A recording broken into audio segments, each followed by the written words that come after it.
நம்ம டீம் வந்து எப்படி சப்ஸ்கிரைப் பண்ணுறாங்கன்னு பாருங்கள். ரோட்டில் வைக்கிறவங்க, வேலை பார்க்குறவங்க, நீங்கள் ஃபோன்லாம் பறித்து சப்ஸ்கிரைப் போட்டுக்கிருக்காப்புல. அவர் பெயிண்ட் அடிக்க வந்தார். அது நம்ம டீமு.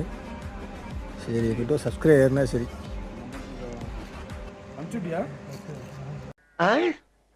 காலையில என்ன விளையாட்டு காட்டுறாங்க, எப்படி எல்லாம் சோதிக்கிறாங்க. பொழுது விடிய விட மாட்டேங்கிறாங்களே ஐயா.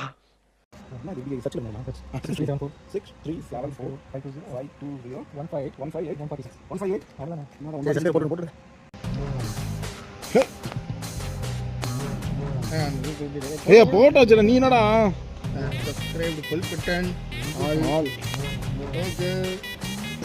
ஓகே சரி ரைட், நீங்கள் வீட்டுக்கு போயிட்டு வரலாம். இப்போ நம்ம வெற்றிக்குரிய போட்டுக்கலாம்.